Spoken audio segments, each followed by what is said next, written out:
Bom dia, boa tarde, boa noite. Estamos com mais um Seriolicast para vocês e tenho a honra de estar hoje com o seu Evaldo Foroni, que vai conceder uma história, né? Você vai contar a história dele para a gente. Eu sei que vocês estão muito curiosos e eu estou muito feliz e muito emocionada de estar aqui hoje, porque o seu Evaldo me conhece desde pequeno, eu conheço os meninos desde criança. Embora a gente tenha tomado caminhos diferentes, a gente sempre sabe um pouquinho do outro. A cidade pequena, então a gente está sempre meio envolvido, né, seu Evaldo?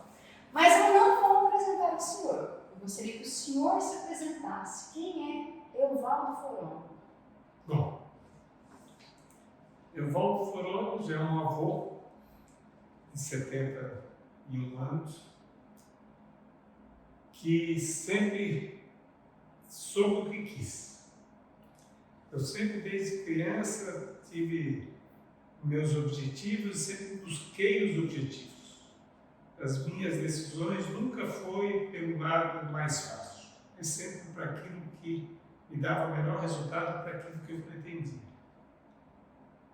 Isso foi tudo que eu fiz quando eu estudei, quando eu fiz cursinho, quando me casei, quando eu decidi tocar fazenda. As decisões não foram se aquilo era mais fácil, mais difícil. Não, isso vai na direção do que eu quero, então vamos em frente. Então, eu sou uma pessoa que, hoje, com essa idade, me sinto realizada, me sinto feliz. O que eu consegui, isso não foi feito, não é uma que eu consegui sozinho, mas eu consegui me cercar de pessoas que me ajudou a conseguir o que nós conseguimos. E eu sempre me preocupei muito mais com aquilo que a gente pretende, aquilo que a gente quer, e sempre procurei fazer aquilo que eu gosto. Porque quando a gente faz aquilo que gosta, você não vê os espinhos, porque toda profissão, tudo aquilo que você faz tem espinho e tem rosa, tudo. Se você não gosta, você só vê o espinho e esquece da rosa. E quando você gosta, você lembra da rosa e esquece do espinho. Você teve aquela fiapada do espinho, mas não, isso aqui rosa nisso. Então, eu sempre me espelhei nisso e acredito que para uma pessoa da minha idade que tem os filhos todos bem encaminhados, todos pessoas independentes, responsáveis, com família, os netos, o que mais eu posso querer? Então, isso é o que... o resto é resto, né? Então, eu trabalho muito, sempre trabalhei muito, trabalho até hoje, porque eu gosto, eu acho que aquilo me faz bem para mim, para a saúde, né? Aquilo é um negócio que não é um peso trabalhar. Idealmente ocupada, né, senhor? Exatamente, se a gente não tiver nada para fazer, de repente começa a prestar besteira por aí. E se você gosta, faz aquilo que você gosta, todo dia você está querendo melhorar, querendo fazer uma coisa diferente. E essa profissão que eu escolhi é uma beleza, porque ela é múltipla. Você está todo dia com um desafio novo. E você tem que pensar, tem que batalhar, tem que ver como resolve, tem que... E é uma coisa assim... eu sou um veterinário de formação, mas de veterinário, de médico veterinário mesmo, eu acho que eu não gasto 5% da minha vida. Eu faço um monte de coisa, mas a faculdade, o nível superior, me ensinou a aprender. Então, o que eu faço? Até hoje aprender. Todo dia eu estou aprendendo uma coisa nova, em vários setores. Sim. E todo dia se adaptando e vendo coisas novas e tentando, e aceitando o novo. A pessoa que não aceita o novo, não evolui. E a nossa sociedade, o mundo, evolui muito rápido. Quando eu me formei, eu nunca tinha pego um computador na mão.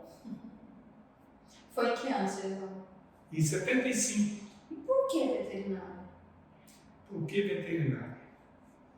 Bom, meus pais tinham uma adega de vinho, fazia vinho, vitivinicultor, e eu sempre vivi, estudei. Meu pai sempre dizia que a gente tinha que estudar e se formar, sempre falava isso. Ele falava que os bens que ele deixasse podiam não valer nada de um dia para o outro, que muda o regime. Naquela época estava muito em voga, aí, que nem está hoje, né, entre comunismo e capitalismo e não sei o quê, e tomar os bens dos outros, então de repente toma. O que tem na sua cabeça ninguém vai tomar. Isso meu pai sempre falava. Então todo mundo tem que se formar. Meu pai teve 7 filhos, 7 se formaram. O objetivo dele era que todos se formassem. Então, eu gostava de mexer lá com as coisas que meu pai mexia, tal, com fazenda, com boi, eu sempre gostei e ele tinha uma fazendinha pequena em Barretos, e eu ia para lá, adorava, ajudava ele fazendo nos intervalos. Quando eu fiz faculdade, eu fui tocar a fazenda para ele, mas eu já sempre... Então, eu estava entre agronomia e veterinária. Então, já cresceu ali no meio. Então, eu queria uma das duas, e aí optei por veterinária. E foi o que eu fiz, só prestei para veterinária, só prestei em faculdade boa e entrei no primeiro ano. Então, é aquele negócio de ter um foco e ir atrás daquilo que você quer. Ah, mas você tem ponto para fazer medicina. Não quero fazer medicina, não. Medicina para quê? Para ser um médico frustrado? Então, eu acho que a gente tem que buscar aquilo que a gente gosta. E fazendo aquilo que a gente gosta, a gente só lembra das rosas e não esquece dos espinhos. E ao contrário é verdadeiro também. Se você faz o que você não gosta, você está só bravo com tudo e estressado, e aí você não produz. Você produz só quando você faz aquilo que gosta. E eu escolhi o que eu gosto e estou feliz até hoje. O senhor e a sua família são de São Paulo? Eu sou de São Roque, estado de São Paulo, que fica 50 quilômetros de São Paulo. Meu pai era paulistano mesmo, nasceu em São Paulo, viveu em São Paulo até, sei lá, 40 anos, 30 anos, não me recordo dele, mas foi quando eles foram para São Roque. Meu pai ele fez Senai e mexia com a parte mecânica das indústrias, ele assistia às indústrias, né? Então ele entendia essa parte de mecânica. E aí meu avô era o mestre da Remenzoni, uma fábrica de chapéu em São Paulo. E aí, sempre gente muito trabalhadora, tal, que queriam ser independentes, não queriam ser empregados o resto da vida. Aí eles saíram da empresa e foram fazer vinho em São Paulo, compraram uma chácara lá e plantar uva, que eles nunca conheciam na vida, nunca tinham visto na vida, plantar uva. São Roque é uma terra pedregosa danada, para abrir as maletas de plantar uva tinha que ser na picareta. Você sabe o que é picareta? É um chavão pequenininho assim, para poder entrar. E as mãos não estavam acostumadas a fazer isso, porque mexia com outras coisas. E disse que dava bolha, dava caramba, mas eles queriam também, então fizeram. Tinha um objetivo. Tinha um objetivo claro do que eles queriam. E se tornaram independentes. Meu pai cresceu com a indústria, foi um dos grandes produtores de vinho de São Roque. Tinha adega, chegou a ter adega até no Rio Grande do Sul, para produzir vinho lá e trazer. Enfim, eles tiveram uma história bonita também, cresceram bastante. E a gente, uma coisa vai puxando a outra, né? E a gente vai andando. Mas o que meu pai e minha mãe me deram, que eu acho que é a coisa mais importante que você pode passar para um filho, é vontade de trabalhar, honestidade e transparência. Se você tiver isso aí, você vai bem em qualquer lugar do mundo. Qualquer negócio que você for tocar, o nego está precisando de pessoas assim. É verdade. Então, se você for ser empregado, não tem desmérito nenhum em ser empregado, tem uns que são feitos para... Sim. Eu sempre falo que a vantagem de ser dono das coisas é que eu não tenho que ser mandado embora. Porque trabalha que nem louco. Sim, e você está 24 horas no ar, acontece qualquer coisa, em qualquer horário, você que tem que se virar, né? Não, meu horário 5 horas que não existe. Não tem isso. Você entendeu? Então, a vantagem de ser dono é ser a segurança, cara. Você que vai fazer sua segurança ou não segurança. Tem gente que não quer problema, então quem não quer problema. Agora, quem quer ser dono de alguma coisa, quer ser um empresário, tem que saber que vai ter problema. Todo dia, toda hora, todo minuto. Ele tem que pagar o preço, né? Pagar o preço por isso. Por que pimenta moendo? Ah, história grande. História grande. Bom, o que era meu sonho? Meu sonho era ter uma fazenda. Essa era a que eu almejava. E como que ia ter a fazenda? Meu pai tinha uma fazendinha de 80 alqueires para 7 filhos. Ia sobrar o quê? Uma chacrinha cada um. Eu já trabalhava, tinha um fusquinha. Como é que eu ia comprar uma fazenda com um fusquinha? Então, para eu ter uma fazenda própria, o que fazer? Mas me formei. Em 75 me formei. Eu já trabalhava na fazenda do meu pai, que foi um grande aprendizado para mim, porque quem nunca mexe com enxada, quando mexe faz cálculo assim. Quem não faz negócio também não tem cara de negócio.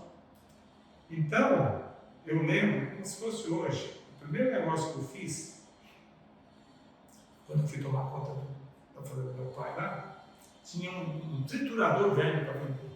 Se soubesse que foi um desgaste para vender, o negócio custava, sei lá, hoje seria o valor de hoje lá, R$2.000, R$3.000. Mas aquilo foi tão, assim, extenuante para mim fazer aquilo que, puxa vida, vender o negócio e tal, comprar, vender e tal. Seu pai que te deu esse desafio? Tinha um negócio lá na fazenda, precisava vender, eu precisei fazer. Você entendeu? Eu estava tocando a fazenda, mas aquilo foi assim, emocionalmente difícil para fazer, porque você estava, sei lá, você não está preparado. Sim. Hoje eu faço negócio de milhões que eu não me afeta mais psicologicamente. Então, isso foi os carros que foram. Então, esses 4 anos, eu fiquei 5 na faculdade, só o primeiro ano que eu não trabalhei com meu pai. Depois eu trabalhei. Eu ficava na faculdade a semana toda, chegava na sexta-feira à noite, eu pegava o carro e ia para Barretos, trabalhava no fim de semana, na segunda de manhãzinha eu estava na aula. Então, era nas férias aí que você trabalhava dobrado, e aí você tinha. E isso para nós não era nenhuma novidade, porque meu pai, sempre preocupado com a educação para a gente, São Roque não tinha ensino de muito boa qualidade. Então ele pôs todos nós internos, fazia o primário, né, que era os 4 primeiros anos, né, depois até a 8ª série, ia para o colégio interno, para estudar, para aprender. E isso sempre foi focado no meu pai e sempre foi uma coisa muito importante para mim.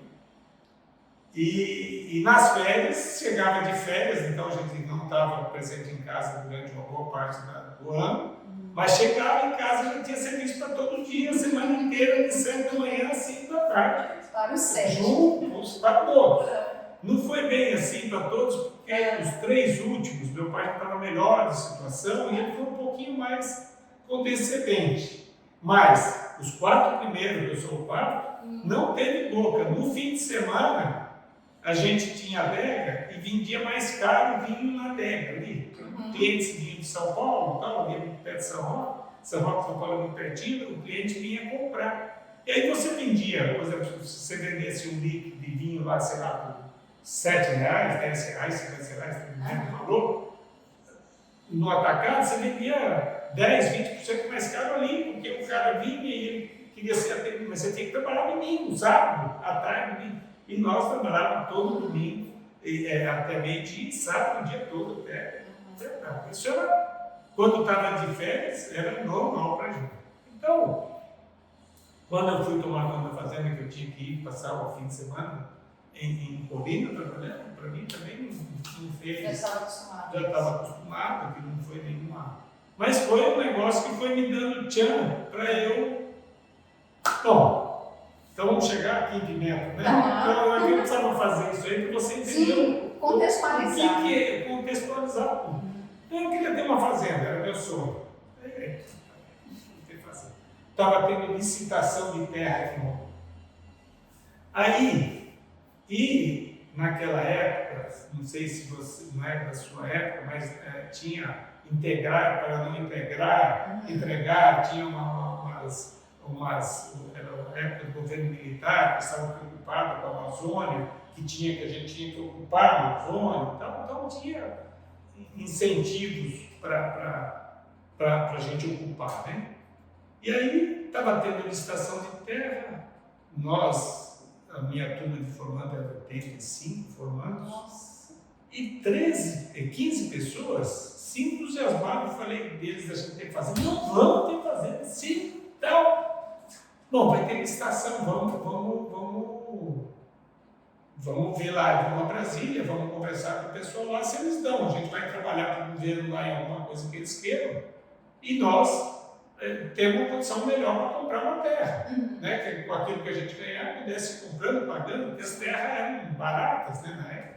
Não tinha nada também, né? Era só terra mesmo, não tinha estrada, não tinha nada, só tinha uma terra. Aí fomos ao Brasil, eu e mais 5 desses 15. Já diminuiu bem, né?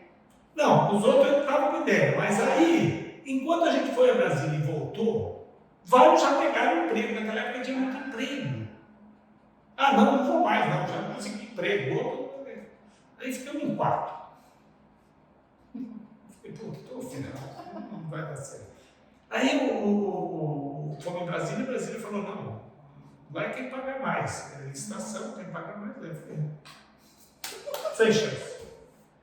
Aí, precisava arrumar emprego, formado, vou fazer o quê? Botar na casa do meu pai? Não posso, né? Tem que dar E eu tinha um irmão, eu tenho um irmão lindo, e ele tinha uma construtora e ele construía com o pessoal do Banco Real que tinha fazenda. E como ele não tinha muita noção das coisas de fazenda, porque ele sempre viveu fazenda, então ele construía curral para os caras, casa de sede, enfim, cerca. E ele conhecia alguns caras desses aí que tinham fazendas grandes. E eu falei, esses caras devem estar precisando de algum veterinário e tal, né? E fui lá e contei para o meu irmão, para o Vitor. Vitor, é assim, nós estamos no Brasília, só dinheiro, não temos dinheiro. Eu preciso arrumar um emprego, aí você não tem um amigo de você aí que às vezes está precisando, desses caras que você trabalha para eles ali, construindo para eles e tal. Ele falou, ué, você não quer ser sócio se nós vamos entrar nessa licitação? Só que eu não tenho dinheiro, não, eu empresto dinheiro para você, depois você paga. E está feito. É isso. Não, está feito. Está feito.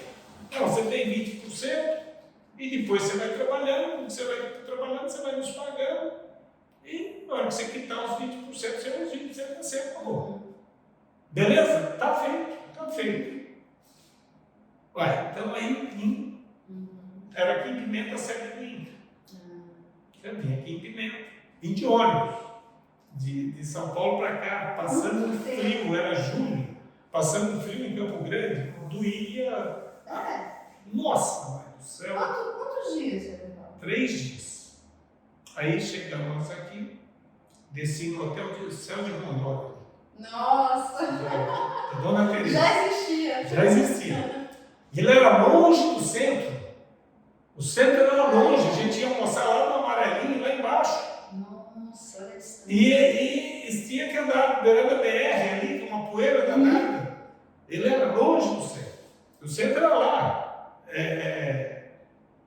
Ali, o que era lá? Agora, onde o pessoal do Valdir Lenz tem o filho, ó. Da Lindada? Não da Lindada, ali o Valdirzinho. A construtora do Júnior. Do Júnior. Não, ali, o centro era aquilo ali, ó.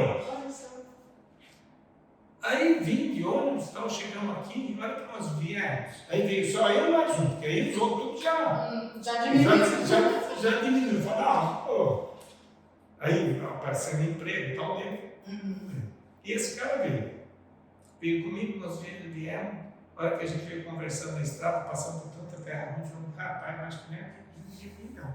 Eu falei, mas nós estamos aqui, nós vamos até o fim, vamos ver o que acontece. Aí descemos ali no hotel Sérgio Rondônia e encontramos um rapaz ali, perguntando se tinha terra boa. Eu falei, não, eu vi as picadas aí com Inca e tal, eu sempre tenho terra boa. Legal, você não leva a gente lá? Eu tenho tropeira, eu tenho tropa lá na 45 e tal. A gente sobe o Rio Pimenta aqui e vamos até lá. Ah, rapaz, então, tá feito. Quanto é que é? Combinado, vai bem, né? Um valor e tal, mas combinado para ele levar a gente. No outro dia cedo, nós pegamos um barco aqui com a rabetinha, sabe o que é rabetinha? Esses motorzinhos de motosserra, papai tinha. Aquele fazia um negócio bem. Tanto é que nas corredeiras ali, tinha que descer um pouco, porque aquilo era igual um ônibus, ia um monte de gente, cada um ia descer uma linha. E aquilo ia devagarzinho, chegamos saindo daqui umas 9 horas da manhã e chegamos lá na 45 às 3 horas da tarde. Pra você ter uma ideia, tanto que aquilo andava, quase na velocidade do rio, porque ele ia assim, ó. E foi. E aí, a gente começou a conversar com as pessoas, em cada linha dessa descia 2, 3, com cacai nas costas. Sabe o que é cacai? Uma mochila nas costas, levava sal, óleo e açúcar, basicamente isso. E descia, eu falei, mas você está com a família dele? Eu estou lá. Mas rapaz, você está vindo para um lugar desse aqui que você não tem nada, você precisa andar, uma dificuldade, o cara ia andar meio-dia até no meio da picada, outro ia andar 3 horas, tudo. Ele pegava a linha dele e ia andando a pé. Rapaz, depois que eu vim para cá, minha família não fica mais doente, eu tenho uma fartura em casa, porque aqui tudo que plantava dava demais. Feijão dava uma fartura, arroz nem se fala. Tudo que os caras plantavam dava. Ele falou, ó, pode vir ficar um mês na minha casa, eu nem senti, porque tem arroz, feijão, milho, tem tudo lá. Então uma fartura, né? E quando falta carne, vou no mato e mato o bicho. E vou não sei o quê. Então os caras lá, tudo. Mas ninguém fica doente. Não, ninguém fica doente. Que bom, então, beleza. Fui animado com isso e tal. Chegamos na 45, eram umas 3 horas, 4 horas da tarde, mais ou menos. Aí o cara tinha a tropa ali, falou, olha, nós vamos acampar aqui, nós saímos amanhã cedo e vamos até a região da Terra Boa. Beleza. Aí, porque tinha também um mapa do INCRA que falava onde é que estava sendo feito, que era das 50 para lá. A linha 50, você sabe, né? Sim. Aí ele estava com a tropa ali, nós já fez uma janta ali pra gente, a gente jantou, dormiu, no dia cedo pegando a tropa e saímos de Brasília, clareando, saímos por meio da tropeira. Só tinha tropeira, não tinha estrada, não tinha para atravessar o rio aqui só nadando de barco, não tinha ponte, não tinha nada, lá não tinha menos ainda. Eu sei que a gente entrou dentro do mato e foi. A certa altura chegou lá no local que ele falou, aqui é 65 e tal, aqui. E realmente a terra boa, estavam derrubando o mato, lá tinha um pessoal derrubando o mato. Era amigo desse cara. Aí eu falei para ele que eu queria tirar umas terras, o cara falou, vou fazer almoço para vocês. E eu e esse amigo meu fomos ter amostra de solo para trazer para a análise, né, cara? E ele ficou lá conversando com um amigo lá e tal, o cara fez o almoço pra gente, tinha carne de peixe secando nos varal, tinha carne de porcão secando nos varal, tinha uma fartura danada. E ele estava com umas 20 pessoas lá, ele era o cuca do cara que estava com umas 20 pessoas lá para roçar, naquela época estava roçando, e vinha muita gente, e para derrubar, roçava o mato por baixo, depois vinha derrubar. Aquelas árvores finas assim, roçava tudo com força. Bom, tiramos a amostra e nós já estávamos entusiasmados, porque as terras percebemos, depois nós entramos no mato ali, que saiu lá dentro do rio ali, só terra boa, aqui é bom mesmo. Bacuri daqui, bacuri dali, cada baita bacuri, mas isso aqui não tem erro, vamos tirar a amostra só, não. Chegamos lá, almoçamos, então, estamos saindo. Acho que é Quirino chamava o cozinheiro, um negrão desse tamanho, parecia um carnaval. Ó, você não quer levar carne lá para casa e tal? Falou para o nosso guia. Ah, eu quero. Ah, então vamos pegar. Ele pegou um saco daqueles de 60 litros de açúcar. Não é um saquinho, 2 quilos, não. Tem 60 quilos. Pegou aquelas carnes que estavam dentro do coisa, encheu o saco, pegou 2 sacos de peixe e carne. Aí eu falei, rapaz, você vai apanhar a hora de chegar os outros aí, porque o cara vai falar que você não tem carne aqui, você vai apanhar aí dos peões. Que nada, eu vou aí no rio, pego mais peixe. Sim, demora. Fácil. Fácil. Ó, então lá, descendo, né, voltando e tal, de repente a gente começa a escutar na mata, aumentando o barulho. O cara mandou a gente parar e ficar quietinho, nós ficamos aqui. Veio um bando de porcão assim, dos 80 porcos, pertinho da gente assim. Aí eu falei, mas você não vai matar um? Eu falei, não, tem um cheio de carne aqui, não vou matar. E aí a gente começou a conversar, escutar o barulho e fugir. Aí nós viemos embora. Aí no outro dia cedo a gente chegou uma tardezinha, dormiu lá, no outro dia cedo pegamos esse mesmo barco e fazia linha, igual o ônibus, ia e voltava. E trouxe a gente de volta. Aí eu saí entusiasmado pela fartura que tinha, pelo tipo de solo que nós vimos, não, é aqui. Chegamos lá em São Paulo, fomos fazer tinha que fazer um projeto que você queria fazer na terra e tal, e falar quanto você ia pagar pela terra. E eu fui fazer o projeto, aí esse meu amigo que estava, o último que estava comigo, foi chamado para mexer com granja. Ele falou, eu vou. Vamos lá, ficou só aí. Fiz os projetos, dei entrada nos projetos. Então, aí a licitação só foi aberta em 76, isso era em 75. Em 76 foi aberta a licitação.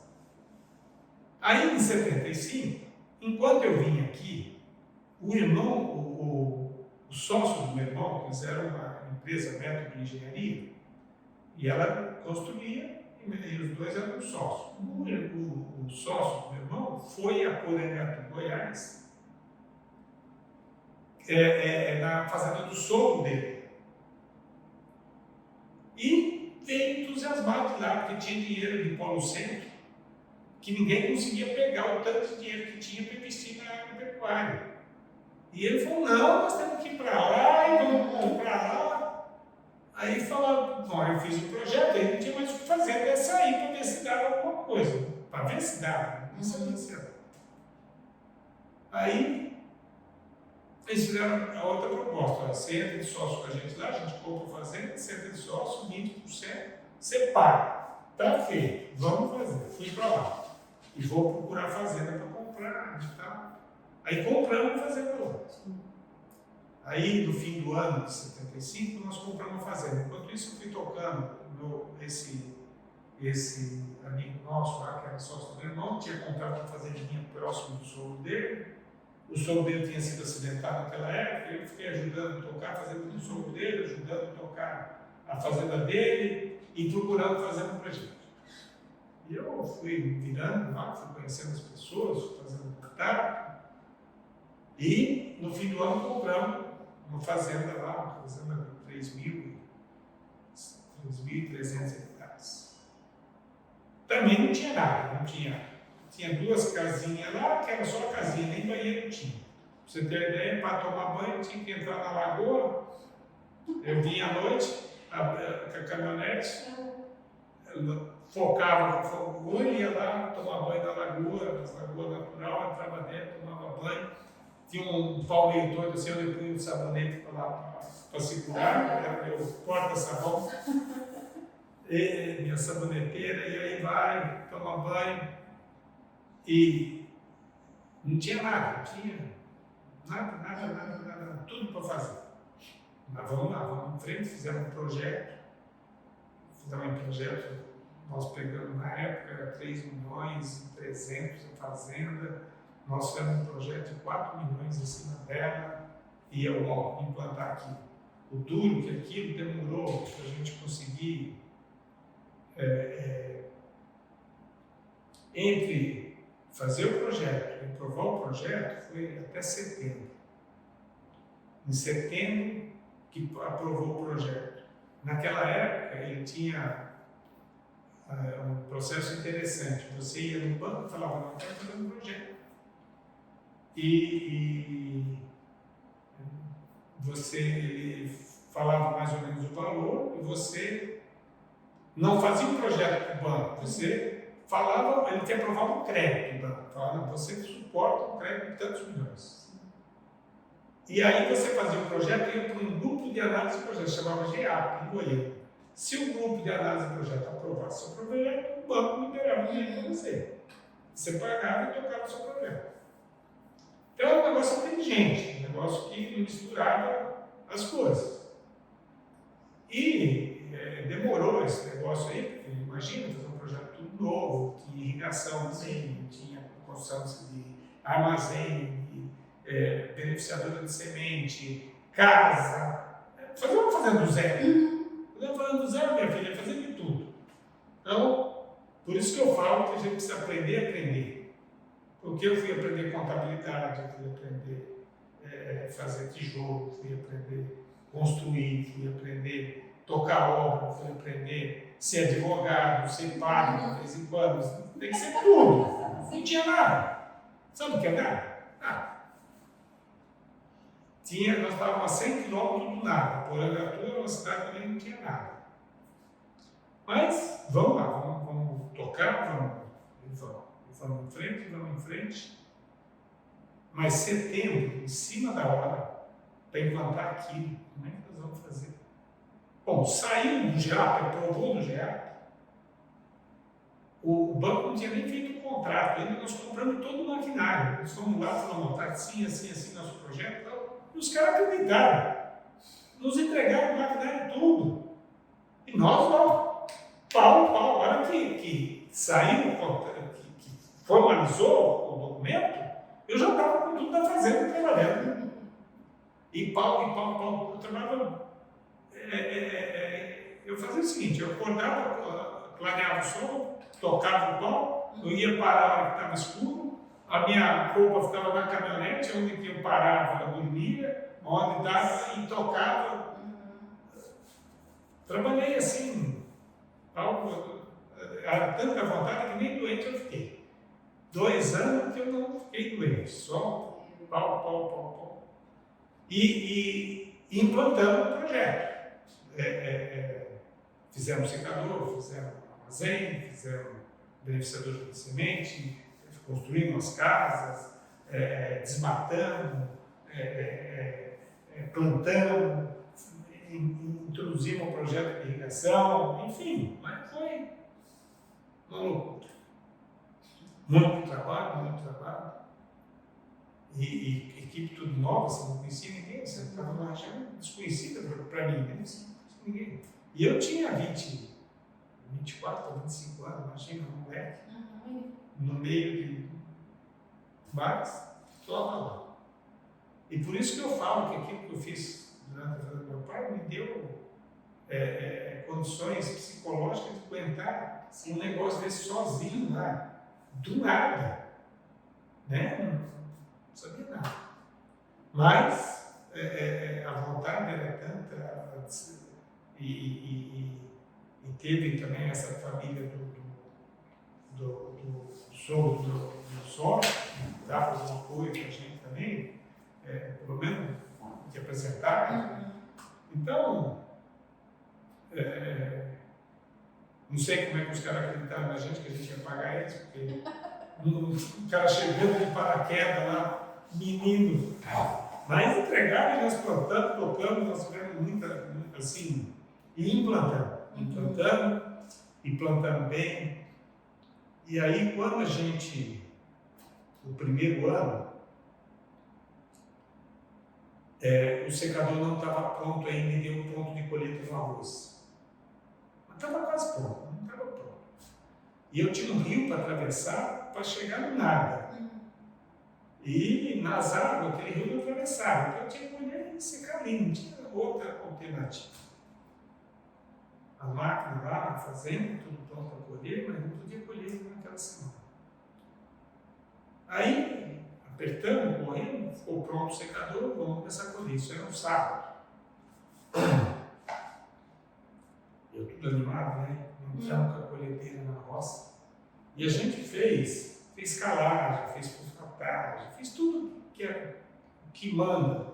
Dava um arroz dessa altura assim, nos cachos.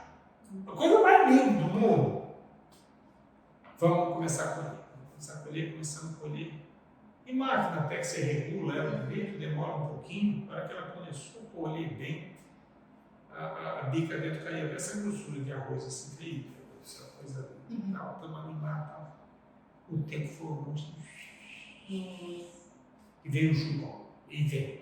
Chuva e vento, chuva e vento, chuva e vento, chuva e vento. Bom, a colhedeira é baixa, assim. Nós entrando embaixo, a chuva passava de fora a fora, assim. Não é uma coisa que tivesse na chuva.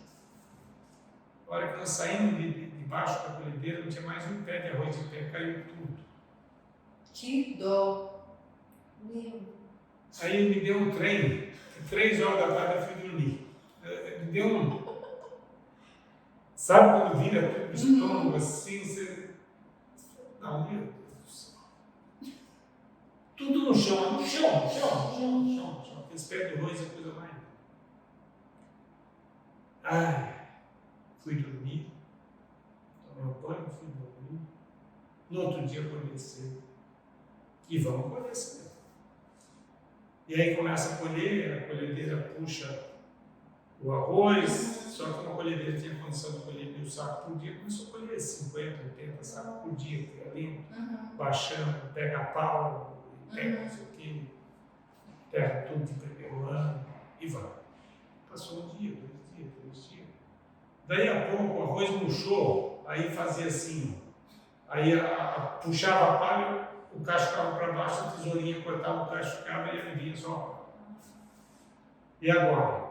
Fui gente pegando no pau, dobrando, quando a colhedeira entrar por baixo e ela ficar em cima da outra. E gente na frente colhendo, mas colhendo. Aí os outros talhão vieram chegando, né? E eu, acho que foi um dos erros que eu cometi na época, em vez de falar, não, perdeu, foda-se. Desculpa. Não tem problema. Vamos para frente, depois a gente volta para cá, eu assumo essa perda, eu não queria perder nada. E vai. A hora que foi colher o outro também tinha caído. Eu sei que a gente perdeu 50% do arroz que estava pronto. E perdeu qualidade, porque o arroz você tem que colher ele no ponto. Passou do ponto, a hora que ele quebra, aí dá um artigo de péssima qualidade. Mas como a gente plantou com muita tecnologia, muito bem, ainda a produtividade ainda não deu para pagar as contas, quer dizer, podia ter sido um ano de lavar ela. Aí a gente fez um ano. Não, vamos corrigir isso, vamos corrigir aquilo. A irrigação a gente não conseguiu implantar naquele ano. A gente deixou a terra adiantada lá, mas passou o período de plantar. Aí não, agora vamos plantar irrigado também, então. Isso foi outra novela. Plantar irrigação por inundação. Aí você tem que fazer as taipas nas áreas, e não sei o que, prepara o solo. Deixa eu pegar um gancho, seu Valdo, que o senhor falou. Foi um dos problemas dessa trajetória toda, né? O senhor contou esse episódio. O senhor consegue lembrar, por exemplo, de uma dificuldade que o senhor teve que te trouxe muito aprendizado? Porque os erros a gente comete mesmo, né? A questão é aprender com eles. Teve um erro grande que o senhor que trouxe um aprendizado muito grande? Olha, para ser sincero com você, eu acho que a gente cometeu muitos erros. Esse aí foi um erro grande. Mas a gente sempre trabalhou muito e tentou fazer a coisa sempre tecnicamente bem feita, de maneira que a gente sempre conseguiu avançar, mesmo com todos esses percalços. Erro assim que eu falo, não, isso aqui teve muitos erros, muitas decisões que não foram, podem não ter sido as melhores, mas todas foram, porque a gente sempre foi consertando, né? Aquilo que eu fiz errado esse ano, eu já não fiz, e a gente foi tentando. Eu não tenho negócio assim que me fala, não, isso aqui foi intransponível. Tudo era difícil. Tudo era as estradas, eram péssimas. Teve um momento que o senhor assim, vou desistir. Teve algum momento assim que estava tão difícil que passou pela sua cabeça desistir? Por incrível que pareça, teve. Olha, não. Eu sei o que eu queria. O senhor tinha um objetivo e foi Forte. Nunca falei que não fosse desistir. Senhor Valdo, uma coisa assim que eu admiro demais. Eu conversei com o seu Pedrinho, que é goiano, e ele contando a história dele, e o senhor contando a sua, e com outras pessoas que eu conversei, não vê dificuldade. E pega um menino aí, 20 anos, né? Vê dificuldade em tudo, não consegue. Imagina essa geração de hoje, seu Valdo, em 1980, em 1975, né? Então é incrível a diferença que eu vejo. Então, assim, por isso que eu falo que é uma honra ter esse bate-papo, porque é um aprendizado. Porque eu vejo, assim, histórias tão difíceis, momentos tão sofridos, né? Mas eu tinha um objetivo. Eu fui lá e me conquistei. Então, isso não tem nada de mal, esse tipo de vivência. Eu, Diana, sempre, aquilo que eu falei no começo, sempre tive o meu objetivo acima dos problemas. Eu nunca deixei os problemas tive demais. Problemas tive de todo tipo que você possa pensar, teve. Mas a vontade de fazer era muito grande. A vontade de fazer era grande demais. Eu te falo que durante 3 anos, dormindo na caminhonete, tomando banho na lagoa, comendo cuscuz, que era o que eles faziam de café com um copo de leite. E eu não fiquei doente uma hora nenhuma. Sabe o que é nenhuma? Eu não tive um resfriado. Sabe quando eu fui ficar doente? E foi que eu casei que eu achei que estava melhor. Aí relaxei, quem sabe. Durante esses 3 anos aí que eu fiquei nem pouco assim, trabalhava 24 horas por dia, não teve nada. E as dificuldades, quer dizer, se eu fosse dizer, a hora que eu senti assim meio perdido, foi aquela hora que deu essa chuva, foi a que eu senti assim, que eu fui até deitar mesmo, fui dormir 3 horas da tarde, falei, não dá. Mas no outro dia a coisa já mudou de figura, vamos levantar cedo. Então eu falo que arroz que cai faz bom, levanta do centro da cama. Eu atrapalho primeiro. Então a gente teve sempre essa determinação de fazer. Né? Então a determinação de fazer sempre foi muito maior do que as dificuldades que a gente encontrou. Agora a dificuldade já teve, todo tipo de dificuldade você pode ser. Imagina você sozinho num lugar desse, onde não tem, por exemplo, Goiânia, era um lugar onde você tinha um apoio razoável. A Pimenta, Porangatu, não tinha nada. E eu tinha lá, e o secador lá era com gerador. E eu lá colhi e deu plano no gerador. Eu peguei esse gerador, pus em cima da caminhonete, a 500 km de Goiânia, sem terra. Saí de madrugada, fui lá durante o dia inteiro para arrumar, voltei à noite. Chegou acho que umas 11 horas da noite por aí, eu vi que eu estava perdendo a direção, deitei, dormi um pouquinho. Acabei de chegar na fazenda e pus para funcionar no dia seguinte, estava funcionando o trem. Quer dizer, isso é meio maluco, um negócio até que eu nem recomendo ninguém fazer, porque podia ter se matado, podia ter matado alguém, mas porque uma hora extenua, né? Você acaba, você apaga. Quando o senhor veio para a Pimenta, o senhor veio com quem? Com quem? Eu vim sozinho. Aí estava esquecendo de Pimenta, né? Em 76, saiu o resultado de Pimenta. Ganhamos um lote. Conseguimos, na licitação, um lote, comprar um lote. Aí, tinha que demarcar ele, saber onde é que ele fica. Porque ali, do jeito que eu fiz, eu fiquei só dentro do mar. Qualquer tonto aí me fazia rodar lá no mesmo lugar, deu umas 3 voltas e... É aqui. É aqui. Eu falei, como é que eu vou saber que aí tinha um moceiro dentro da minha terra. Aí como é que faz? Eu falei, não, o moceiro foi lá, falou, não, nós acertamos com você, nós vamos mandar medir, se o que tiver dentro da propriedade que você fez dentro da nossa propriedade, nós acertamos. Está combinado? Não, combinado. Então, em 76 eu vim e fui a Porto Velho contratar uma empresa para demarcar nosso lote. Falei, aqui é seu. Porto Velho não tinha nada, terra aqui não. Nossa, imundíssimo, assim, um calor. Aí fui lá, contratei a empresa. Até que a empresa fez, homologou, hoje fez 77. Então a gente veio trabalhar aqui em 77 para valer.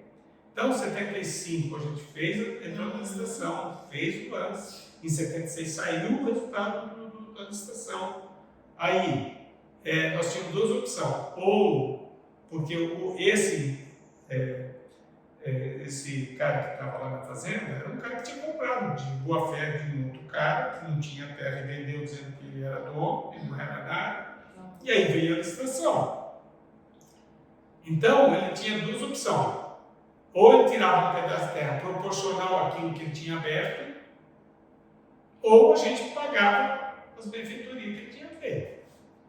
E nós optamos em pagar as benfeitorias e ficar com a terra toda, porque também ficar com um pedaço pequeno aqui, numa distância dessa, não compensava. Aí nós fizemos, em 77 saiu o resultado, e aí nós começamos realmente a assumir a fazenda e trabalhar. Em 77, quando a gente veio aqui, aí meu sócio, o Hugo, ele veio comigo.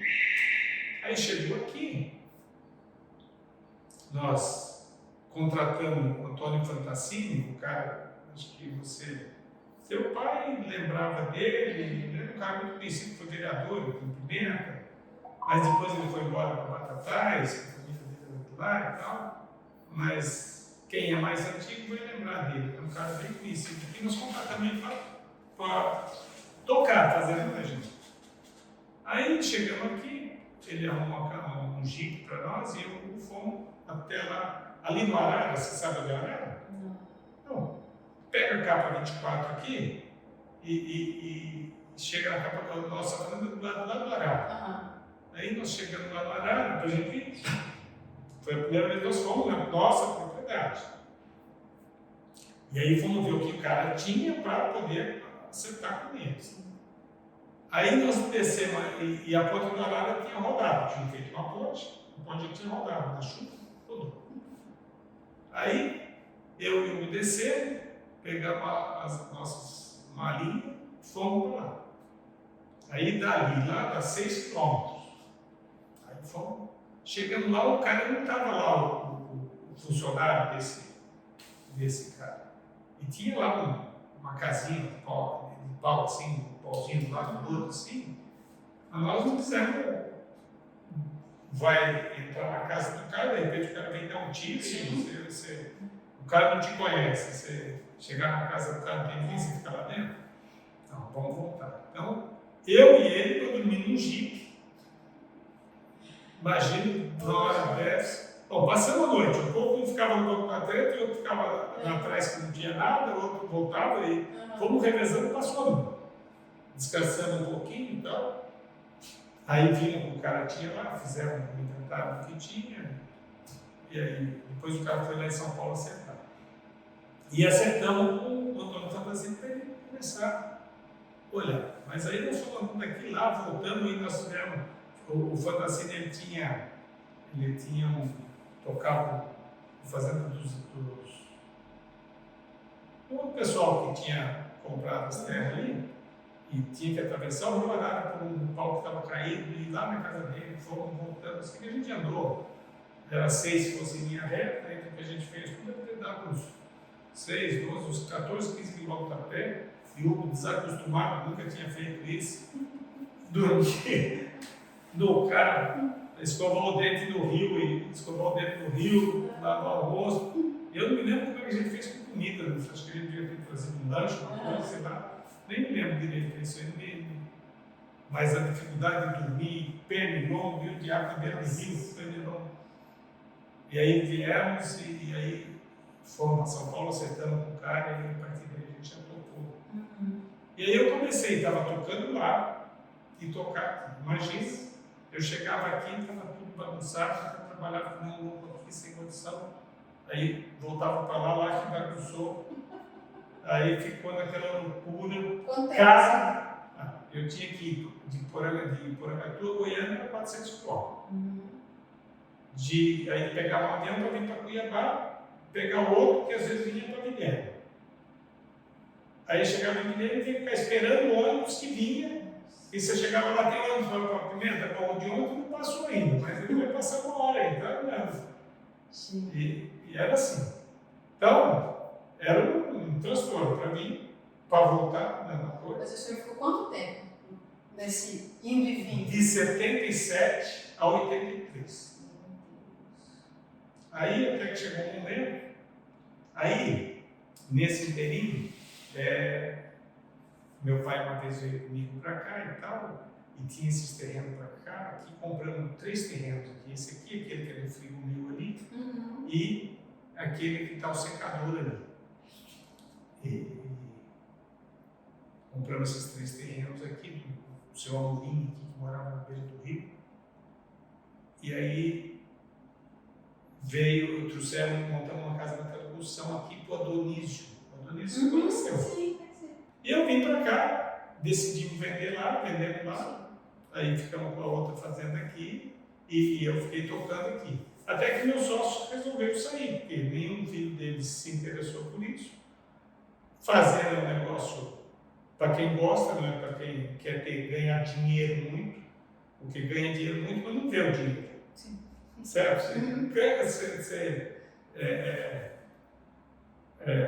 Quando você fazenda, você aparentemente você tem muito dinheiro, mas disponível você normalmente não tem.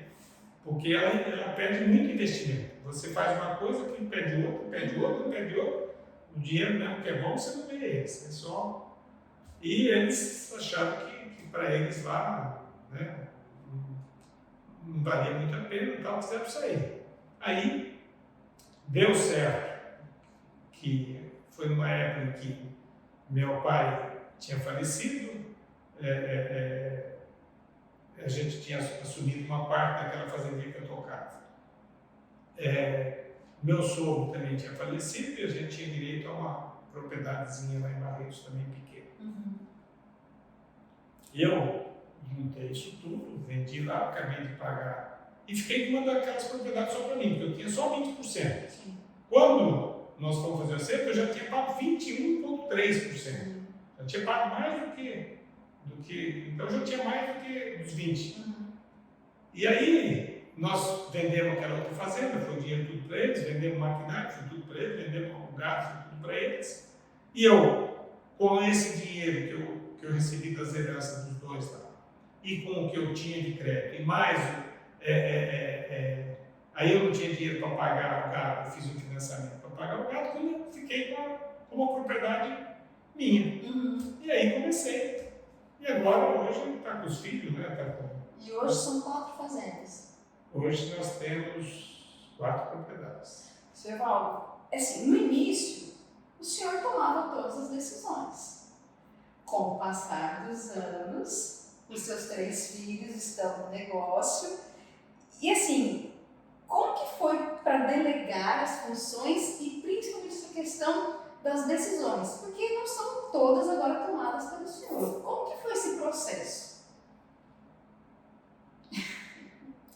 Boa pergunta. Isso vem de uma história mais antiga.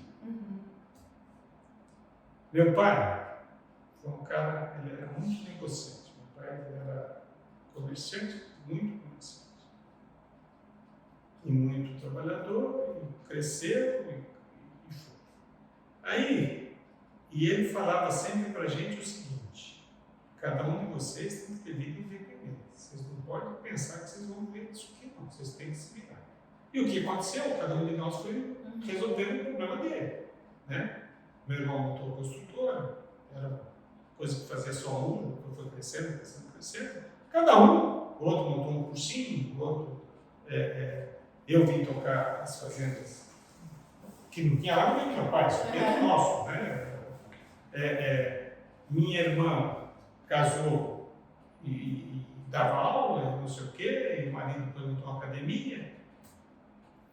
Aí, de repente, ele estava ficando velho, não tinha ninguém para auxiliar.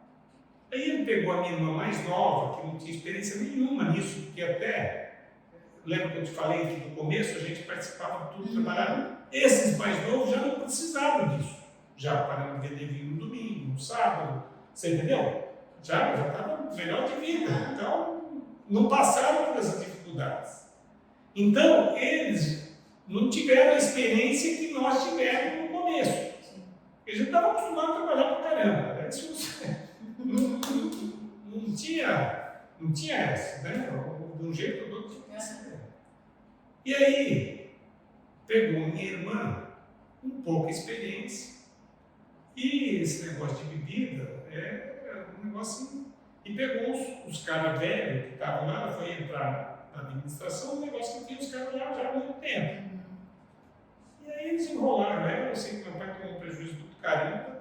Nós precisamos juntar os filhos para ajudar ele a pagar a conta daquela indústria, para não perder os bens particulares dele. Ele tinha feito uma SA, não sei o que e tal, e a empresa estava, e ele era analista de tudo. Então, a gente chegou num momento que precisou. Isso ficou na minha cabeça, né? E eu sempre falei o seguinte: tem que estudar? Ok, todo mundo tem que estudar. Mas se a gente for trabalhar junto, a gente é muito maior junto do que separado.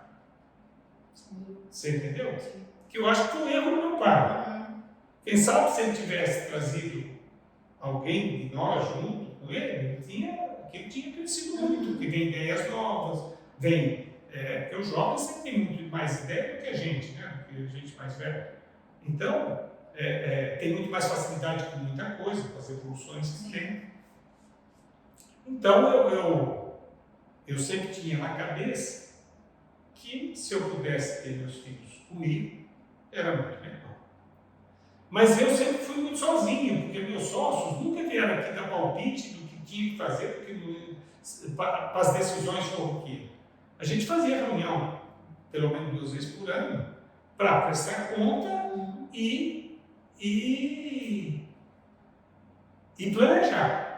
Mas aí depois, acabou. Era eu tinha que tomar decisão, eu tinha que fazer, eu tinha que resolver. Então, eu achava que isso, e como sempre eu tive dificuldade na parte comercial, eu pessoalmente não sou um cara que aguenta ficar falando meio dia com um cara para fazer um negócio. Se dá, se não dá, não é para o seu cara, não é meu negócio. Se a gente se unir, a gente é muito mais forte, muito mais poderoso. Se tiver transparência, se tiver honestidade, se tiver isso tudo, acabou, o negócio é infalível. Sempre a melhor cabeça, 4 é uma cabeça melhor do que uma só. Não tem nem dúvida. Aí, eu sempre pus na cabeça dos meninos desde novo que eles tinham que estudar. Que só viriam para cá, só iriam se estudasse, se formasse. Né? Ninguém passou pela cabeça que não tinha que estudar. Porque só estudaram em casa, da mãe e do pai, que tinha que estudar. Então, ninguém falou se ia ser fácil, difícil, bom, gostoso. Não. Tinha que ser uma boa escola. Isso. E assim foi feito. Né? Eu sou um cara que tem o privilégio de ter uma mulher igualadora, que ela foi maravilhosa. Primeiro me acompanhava, porque se fosse muitas outras, ele ia abandonado. Porque saiu de São Paulo, para ir para o nada em Goiás, depois que não tinha nada em Goiás, então não tinha menos ainda em Rondônia, e nunca. Ela deve ter chorado com ela lá, mas ela na minha frente, ela nunca me desanimou, ela sempre. Não, eu fui abençoado. É o que eu falo, isso tudo que a gente fez não é sozinho, tem muita gente no meio disso, né? A gente foi uma péssima. A gente foi dando condição das coisas, né? Porque o cavalo real não passa uma vez. Você montou, na outra vez você tem um lugar melhor para você ir. E assim vai. Então a gente tem que ir aproveitando a chance que tem. E eu sempre falava isso para mim, né? Que eu tinha que ter, e se eu pudesse ter meus filhos juntos, seria uma vitória. E aí, quando o Alexandre se formou, a gente estava com aquele desafio da Cooperocar. E ele foi me dar uma mão na Cooperocar. E foi bom demais a mão que ele deu. Ele é um cara especial. Não é porque meu filho não, mas ele é especial mesmo, ele é muito inteligente, ele é trabalhador, ele é honesto, ele vai atrás, ele resolve, tem contato, ele se. Então, aí ele veio porque quis, né? Então tá aqui, vamos. E aí eu e o Alexandre estávamos enfoscados lá, e o Alexandre do Marco Antônio se formou e quis ir trabalhar fora, fazer transferência de milhão, empresa lá da Senac. Foi incrível, para liberar. Foi para lá, ficou 2 anos lá, até que uma hora chegou e falou: pai, eu queria voltar. Então veio. Você que sabe. Veio por isso. E aí começou já a ficar melhor para a gente, porque a gente estava ainda muito envolvido lá e já tinha quem olhava pelo menos a fazenda, porque a fazenda não tinha ficado meio escanteio, porque os troços lá consumiam a gente demais, né? Bom, aí depois veio o Dani, mais tempo, se formou, a coisa mudou, e aqui a gente já tinha, o Cooperocar já não era mais problema, porque a gente já tinha parado, a gente já estava tocando aqui, e falou que queria participar, tá aí, cada um toca um pouco da vida dele, toca as coisas da fazenda, e cada dia, o Alexandre no começo dava assistência para fora, hoje praticamente, só trabalha pela fazenda, mas a gente criou muitas coisas para poder ter 4 famílias se sustentando dali, não uma só. Né? Então, o grande desafio é a gente conseguir passar isso aí para os netos, né? Eles passar para os filhos deles, né? Porque a gente, isso tudo, o que eu falo? Essa profissão que eu escolhi, eu acho maravilhosa. Porque, primeiro, você não precisa se vender. Você não precisa dar propina, você não precisa comprar ninguém, você consegue sobreviver sendo você. Né? E tem profissão que, infelizmente, se o cara se prostituir, ele não vai. Não. Nessa atividade, você pode, se você se prostituir, você quer se prostituir, mas não é necessário. Sim. Você consegue sobreviver sem isso. Você consegue poder tomar suas decisões mais livres. Não precisa ficar pedindo bênção para ninguém. Não precisa. Não, isso eu acho maravilhoso. Não, você está construindo. Estivemos lá na fazenda agora, você vê aquela soja que a gente está produzindo, é maravilha. Está tendo uma oportunidade excelente. O bezerro, as novilhas nossas com 1 ano parindo, enxertando, para 2 anos está parindo. Quando eu me formei, uma vaca parei com 4 anos.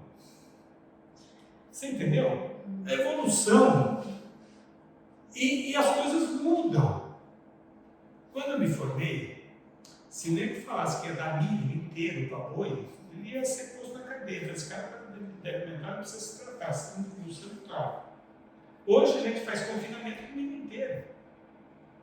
Então, é o que eu falo. Aprender, você tem que aprender todo dia. E quanto mais você aprende, mais fácil aprender é.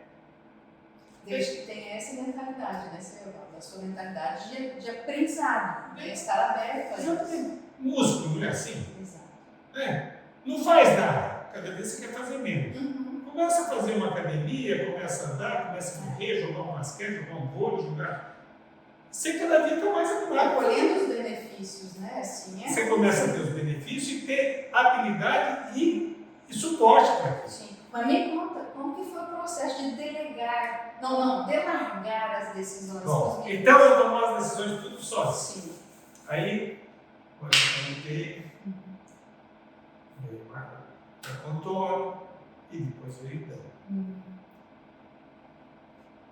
As reuniões nossas no começo eram tensas, porque eu sempre fui muito fazia. Não dava satisfação para ninguém, pronto. Certo ou errado, fazia. Se eu quero ter os vínculos comigo, eu tenho que respeitar a opinião deles. Porque se eu começar a mandar, não, faz isso, faz aquilo, você não sabe nada, não sei o quê, o que vai fazer? Eu não sei nada, eu vou ficar fazendo o quê? Eu vou fazer onde dá valor para mim. Então, isso eu tinha consciência disso. Para você ter as pessoas juntas, você tem que ouvir. E como eu sempre tive sócio, né, no começo com eles, eu sempre prestava conta, a primeira coisa. Para mim, prestar conta não é nenhuma obrigação, é um dever que eu faço sem medo de nada. Então, eu me dou bem em qualquer coisa que eu preciso prestar conta, porque eu não tenho medo de prestar conta. Porque eu não vou tirar nada intencionalmente de ninguém, isso eu tenho certeza. É mais fácil eu pegar um dinheiro meu e pôr, um negócio que eu não sei de onde é, do que tirar e pôr aqui. E eu sempre criei, minha mãe me ensinou assim, meu pai me ensinou assim, eu fui assim, então passei isso para os filhos. E em função disso aí, eu sabia que eu tinha que trazê-los, deixá-los, dar oportunidade para eles. E isso não foi difícil. Por quê? O negócio você está acostumado a decidir, depois você tem que ficar esperando o outro falar, e aí não é a sua visão. Isso foi um aprendizado. Né? Eu tinha consciência que eu tinha que fazer, eu sempre achei que, enquanto eu estou aqui, estou vivo, se precisar chegar uma hora e falar, não, eu não quero, assim eu falo. Mas, se eu puder pagar o preço de aprender, e aí uma coisa que eu estou contra, e eles querem fazer, eu explico por quê e deixo eles fazerem. Errou? Aí eles mesmo veem que daquele jeito era melhor. Agora, tem muita coisa que eu achava que era bom de um jeito e é melhor do outro. Você entendeu? A gente também não tem a sapiência. E eu fui administrando isso, sempre me policiando. Agora, que de vez em quando você engole cedo, engole. Mas eu fui me policiando para não castrá-los, né? Eu vejo muita gente aí que o cara ficou um zero à esquerda porque o pai não deixava. O pai queria fazer só do jeito dele. E não é só do jeito da gente. Né? Então, eu acho que eu consegui mesclar isso bem. Você entendeu? Não deixando de fazer grandes besteiras, mas as coisas que a gente sentia que não era errado, deixava fazer para aprender, eu deixei. Isso deve ter sido dolorido. Mas é o preço. Tudo que nós decidimos na vida tem um preço. Tudo, não tem nada na vida que não tem preço. Se você quiser ser casado, tem um preço. Se quiser ser solteiro, tem um preço. Se você quiser ser um boêmio, tem um preço. Se você quiser ser um cara, tudo tem um preço. Se eu não quiser fazer exercício nenhum, tem um preço. Se eu quiser fazer exercício, tem um preço. Não é? É verdade. Então, a gente tem que saber o que a gente quer. Se a gente souber o que a gente quer, o preço que a gente tem para pagar é mais fácil. Você sabe disso, vale, então eu vou pagar. Entendeu? Então,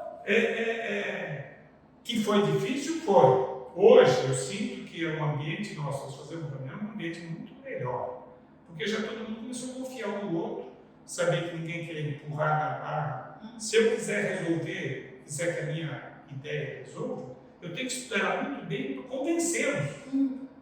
E eu vou pensar muito melhor. Você concorda? Se fosse sozinho, eu já tinha decidido e pronto. Mas aí, puta, mas tem isso, aquele vai falar aquilo, aquele vai falar aquilo, eu tenho que ver como que eu posso pôr isso aqui. E aí o cara dá uma ideia, você vê que aquela ideia é boa, você põe ela ali. Questionamento que às vezes você não pensou antes, eles trazem, isso é muito importante. Então, eu vi que isso enriquece muito.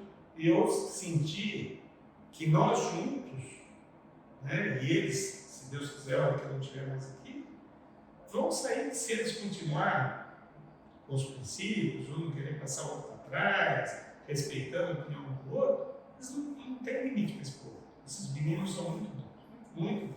O senhor mencionou a Dora anteriormente, né? E como depois, vocês casaram, depois de quanto tempo vieram para cá? Porque já estava. Eu casei e fui para Porangatu. Ah, então foi recente, casou e foi para lá. Eu já estava lá. Ah. Eu já estava lá. Eu comecei a formar, me formei e ela não estava formada ainda. Então se conheceram em São Paulo? Não. A Dora é minha prima, pra você ter.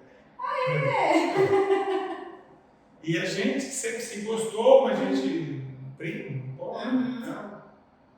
E a gente viu que a gente gostava um do outro. E aí fomos fazer os exames de corpo, assim, e não tinha nada contra que nos dissesse que não acontece. Sim. A chance era um pouquinho maior de ter algum problema. Sim. Mas nós tivemos que pagar o preço. E eu acho que eu fui infelizado. É uma pessoa que me entende, que me aceita, porque eu também sou meio chato, porque eu sou muito obstinado, eu sou, não tenho horário, tenho meus defeitos. Defeito eu vejo tudo, depende do que lado você olha, mas cada um tem. E ela sempre me acompanhou e principalmente me prestigiou.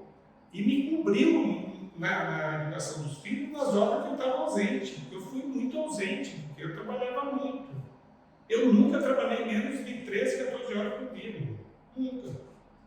Hoje que eu trabalho 12, que é pouquinho. Um pouquinho menos. Mas era muito, muito.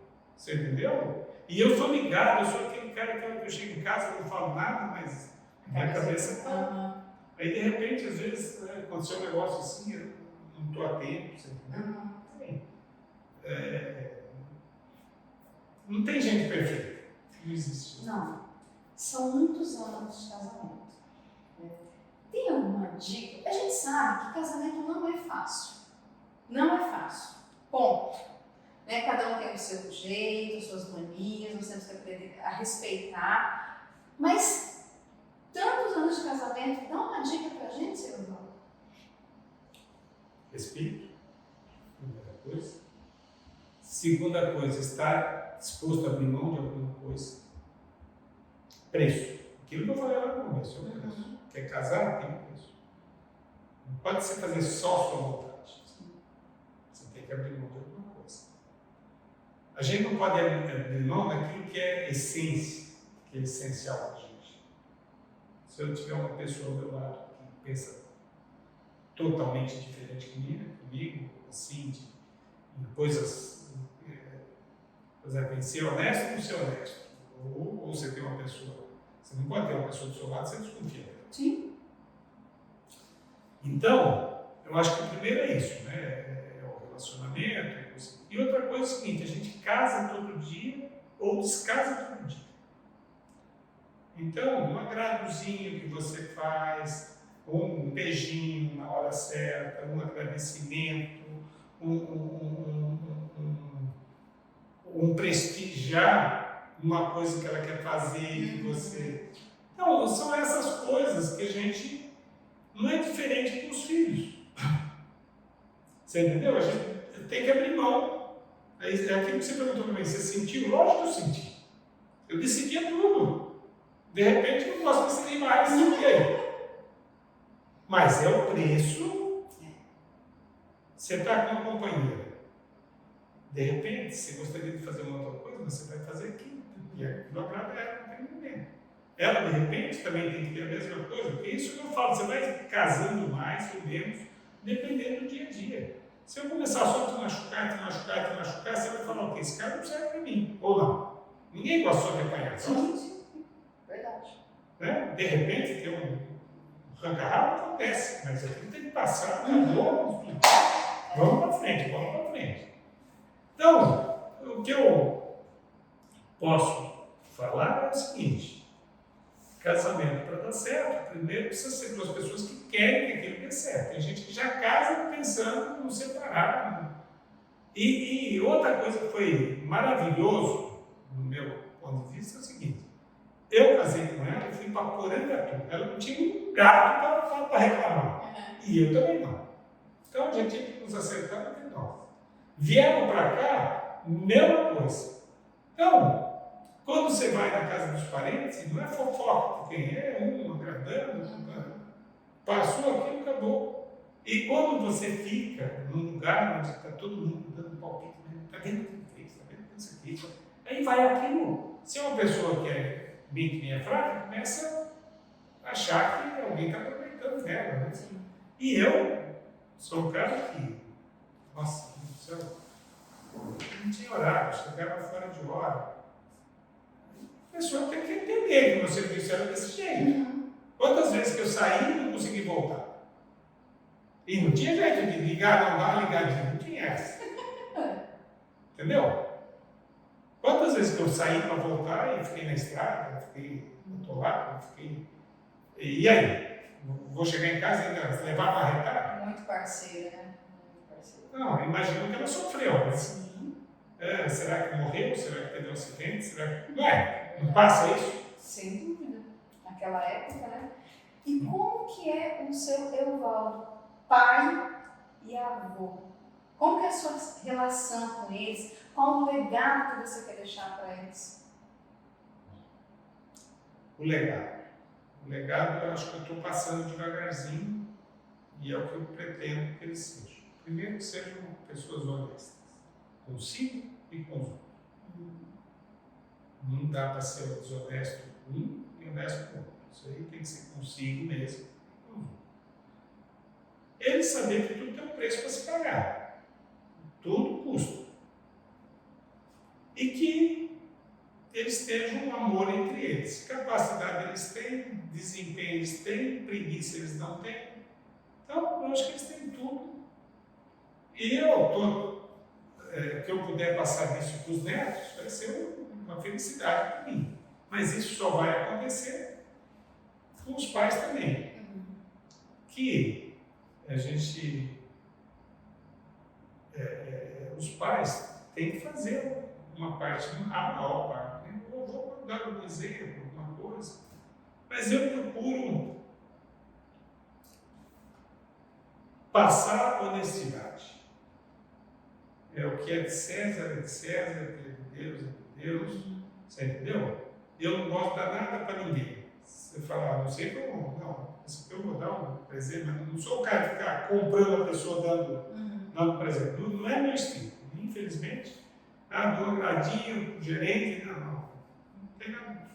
Eu procuro ser um bom cliente, pagar minhas contas em dia, eu procuro ser um bom amigo, procuro atender se a pessoa precisa ajudar, mas de ficar comprando a pessoa com um brinquedinho, com não sei o quê, não é meu estilo.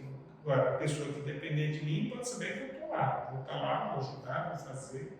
E eu tento fazer isso com meus netos e com meus filhos. Se está certo, não sei, mas é uma maneira que eu senti que é a melhor jeito de eu fazer. E eu sou duro com os netos até hoje, sempre fui duro com os filhos, nunca dei moleza para filho. Gente com muito menos posse que eu dava carro para filho, eu nunca dei carro para filho, todos eles compraram os seus carros. Quem quer ter alguma coisa tem que ir buscar, tem que saber quanto custa. Entendeu? Isso é questão do que eu acho. Pode estar errado e tal. Não, mas eu, coitado, eu posso, eu sei que eu posso. Ele tem que aprender a ganhar. Ele não tem que receber as coisas de graça. Porque eu vi lá em casa, quem teve a vida mais fácil são os que estão mais sofrendo hoje. Então, todos os primeiros que passaram, comeram pão que o diabo amassou, estão bem. Aqueles que passaram a vida mais fácil um pouco, então se mais reclamam, que mais tem dificuldade, que mais. Então, acostumar com o fácil é fácil, mas acostumar com o difícil, aí. Mas o aprendizado é diferente. A gente tem valores diferentes, né, quando é mais difícil. Senhor Evaldo, quase 8 bilhões de pessoas no planeta. senhor vai ter a oportunidade de colocar uma frase e todas essas pessoas vão ler essa frase. Ela vai chegar para todas as pessoas no planeta. Que frase seria essa? Uma mensagem para as pessoas. Um conselho. Não é fácil isso, né? Mas tem uma coisa que eu tive comigo sempre, e que pode ser que sirva para alguém. Eu nunca me preocupei em ganhar dinheiro, você acredita? Nunca. Nunca teve minha prioridade em ganhar dinheiro. Minha prioridade sempre foi em fazer alguma coisa. E o ganhar dinheiro era a consequência disso. Quando você tem como prioridade ganhar o dinheiro, você fica tentado a fazer muita coisa errada, porque aquele dinheiro, a coisa errada normalmente é mais fácil do que aquilo. E na coisa certa é mais difícil pela vida. Mas não é prazeroso igual esse difícil. Você entendeu? Porque se você fez uma coisa errada, que você passou alguém para trás para poder ter aquilo, no fundo você pode ter, os outros não ter percebido, mas você sabe que você fez. Sim. E isso lá no fundo vai te machucar. Sim. Então, se eu pudesse dar um conselho para alguém, é o seguinte: tente fazer as coisas. Se você for um bom funcionário, tem que ser um bom funcionário, você vai ganhar bem porque você é um bom funcionário. Se você for um empresário, tem que ser um bom empresário, empreendedor, trabalhador, honesto, você vai ganhar dinheiro com isso. E se você for pensar só no dinheiro, você é levado a fazer coisas que depois você se arrepende de ter feito.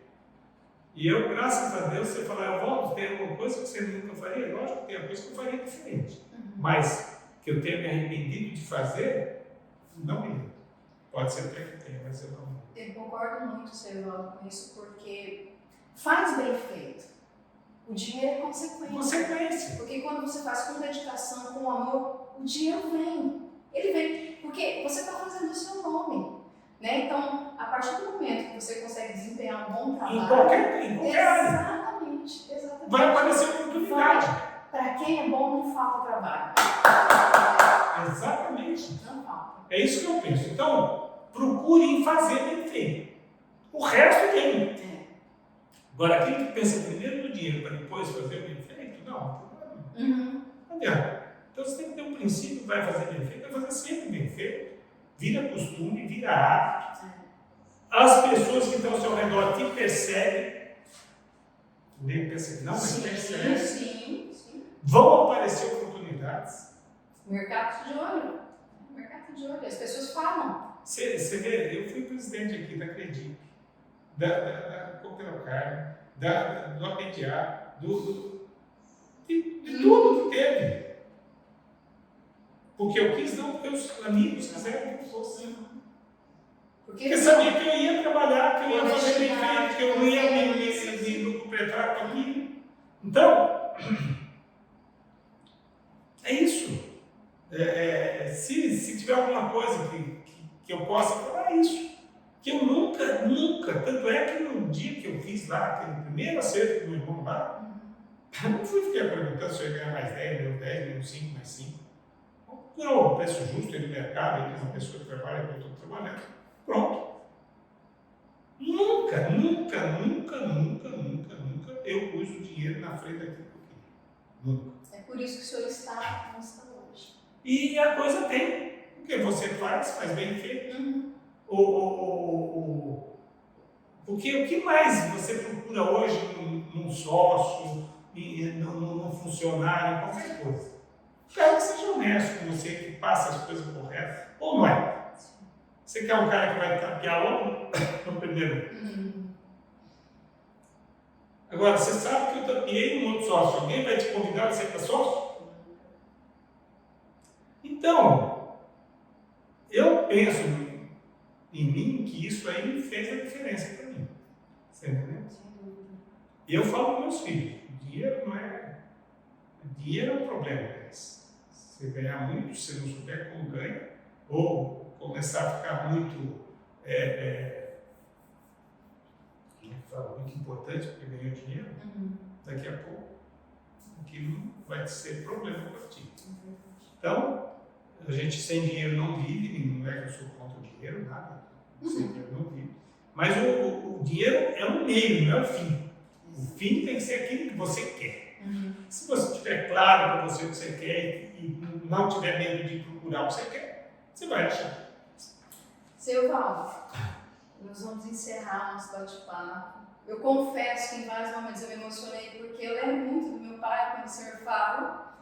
Então, assim, foi uma honra estar aqui, porque não é só um bate-papo, é um aprendizado. Porque tem tanta coisa que você fala e eu fico comparando com outras pessoas, os jovens de hoje, né? Eu vejo tanto que o senhor fez e tanto que o senhor ainda quer fazer, né? Eu quero aprender, olha isso. Então, obrigada por tirar um tempinho da sua agenda, que eu sei que é corrida, e ter me atendido aqui no seu escritório. Vou com o coração assim, quentinho para casa. Obrigada de verdade, tenho certeza que o pessoal adorou a nossa conversa e o senhor levou muito aprendizado para todos nós. Que bom, fico feliz. Uma pessoa da minha idade não deseja outra coisa a não ser fazer o bem para as pessoas daqui para frente e doar um pouco daquilo que eu ganhei, porque eu fui um abençoado por Deus. Eu ganhei na loteria no dia que eu nasci e ganhei na loteria no dia que eu casei. O que mais que eu quero? Você entendeu? Sim. Então, porque tem muita coisa que é berço. Não adianta, se o cara não teve berço, é difícil. Berço. Se você tiver, e eu sinto hoje todo mundo querendo destruir as famílias, né? Que a família não é importante. Não, a família é super importante, é a principal coisa. A base. É a base de tudo. Então, se a gente conseguir segurar isso, não sei, estou preocupado com o andamento do país hoje, me preocupa muito. Sim. Não sei se amanhã não tenho que virar um bandido para segurar aquilo que eu fiz. Porque eu nunca quis tirar nada de ninguém. Mas não admito que alguém queira tirar uma coisa de mim. Não admito. E vou brigar com todas as coisas que eu tiver disponível. E a gente, infelizmente, não está podendo acreditar muito na justiça. Então, é triste. Né? Mas Deus é grande, tem que acreditar nele, tem que ir para frente. Eu só agradeço todo dia pela família que eu tive, pelos filhos que eu tenho, pelos netos que eu tenho, por tudo que eu construí. E eu me orgulho muito que eu vejo muito ex-funcionário meu que hoje cresceram muito na vida. Isso é a maior coisa que mais me dá alegria. Você entendeu? Ah, o Valdo é exigente, eu sempre fui exigente. Fui exigente com meus filhos, não ia ser com funcionário. Ah, rapaz, como? Né? Não é à toa que eles evoluíram. Todos cresceram. Gente, eu fui sempre muito exigente com todo mundo. Todo mundo que trabalhou comigo sabe que eu pego pesado mesmo. Não querendo machucar ninguém, não quero nada, eu só quero que faça aquilo que tem que fazer. Se ele assumiu uma responsabilidade, ele tem que honrar essa responsabilidade que ele assumiu. Seja funcionário, seja filho, seja quem for. Ok, pessoal, obrigada por estarem com a gente até aqui e até a próxima. Um abraço para todos, espero que sirva para alguma coisa essa conversa. Com certeza.